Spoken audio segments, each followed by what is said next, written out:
Do you ever just look at yourself in the mirror and think, damn, everyone who's ever followed me has no idea what they fucked up? It's sad.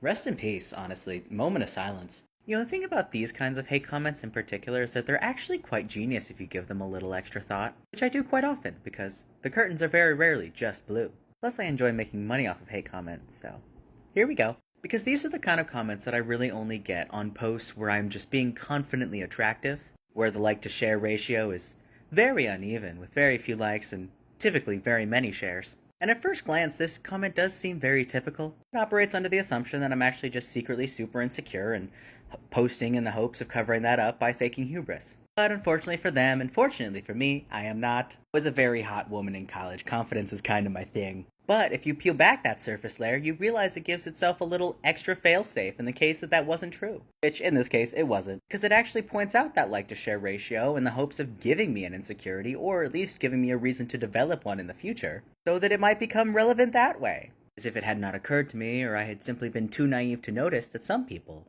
might be sharing it with nefarious intention. Surely a kind, simple little creature like myself could not possibly fathom that other people might want to be cruel or make fun of me. Which is just genuinely hilarious to me. And honestly, it might have worked if my job were not to be seen on the internet. But alas, it is my job, and I am actually quite good at it. So honestly, regardless of whether or not the commenter thought this through as much as I clearly did, I'm bored and I'm waiting for paint to dry. It's what I do. Gotta give him props, honestly. It's a real thinker. Most people just settle for calling me delusional or tagging their friends. But you know, either way, y'all go see me today.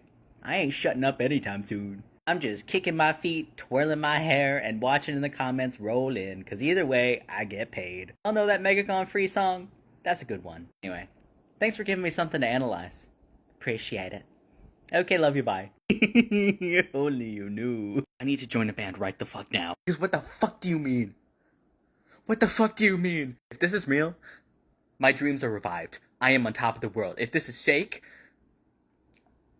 Oh no! Kevin Lyman, please do not fail me now.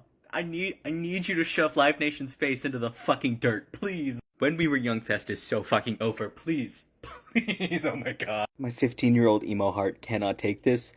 I need answers. Because what do you mean I went from being told I may never sing again to finally getting my voice back and being better than I was before the accident to now having a very real possibility that I could one day actually play Warped Tour?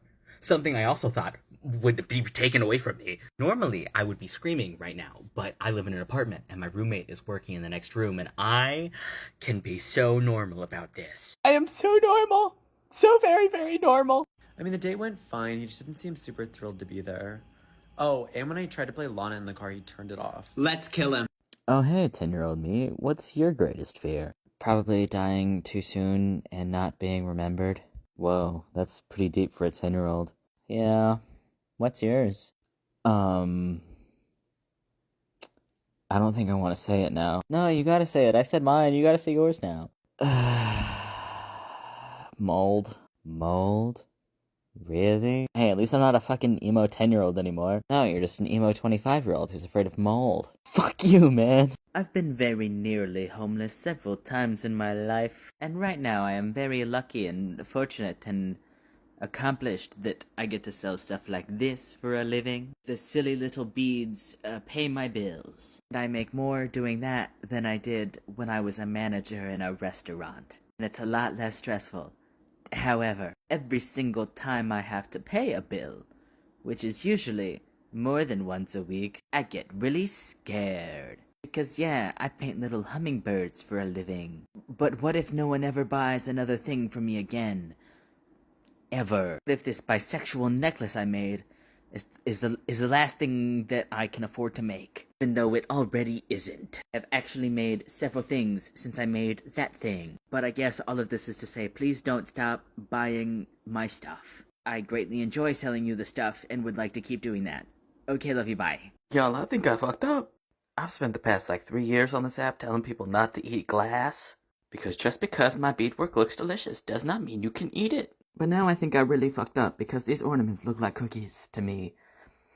Even to me. I know this is made of glass. I know I can't eat it. I know it's not safe. But look at it. I feel like Hank Green right now. Except glass is a lot more dangerous than grass. All you have to do is change a letter. What's the difference? I fear I may not be strong enough for this one. I'ma be honest. I'm a little afraid I might be the chosen one. See, the other day I had a little bit of a crash on my motorcycle. It was fine. I'm fine. The worst part was definitely some road rash in my arm that I actually had to dig gravel out of with tweezers. And until now, it's been a bit too gross to show, but that's a perfect crescent moon. That's gotta be significant somehow, right? If this were a book or a movie, that would definitely be significant. And me, I'm a big believer in the unseen. I've got lots of books about the fair. I grew up in the woods.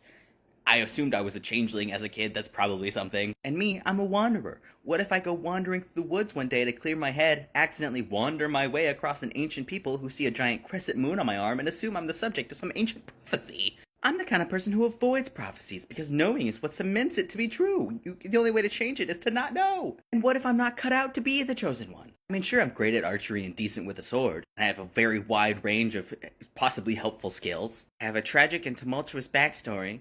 I'm totally down to save people I don't know, and I'm suspiciously durable. I might be the chosen one for real, actually. I have been feeling a soul-deep desire to escape my monotonous life lately. Maybe I'm not upset about this. Maybe this is preferable, actually. Y'all think they got capitalism in the woods? Why is it that every single time I hit my mental stress limit, the FYP conspires against me to show me nothing but random thirst traps? Not now, sexy vampire. I'm having a crisis. Most of the time, it's nothing but bands and art and other small businesses and the occasional funny animal video. I don't need to see all the sexy men when I am at my desk looking like a sleepless gremlin. And why is every third one a vampire? Every third one. I'm not gonna look into that one, actually. I don't need to know what the For You page thinks I am. Shut up, man. Don't psychoanalyze me. When I said I needed a break, I did not mean a mental one. Seriously, enough with the sexy vampires. Anyone who tries to tell me that the only reason I'm not farther in life is because I don't work hard enough is fucking delusional. Because I literally never stop working ever. If I ever stopped working, I would not be as far as I am. Because I'm literally the only person who can do what I do. I'm the only person working for me. If I wasn't the hardest working bitch in any room I walked into, I would be a failure. Anyway, here's Wonderwall. Today is gonna be the day that... It's nighttime, actually. I am tired and eternally motivated.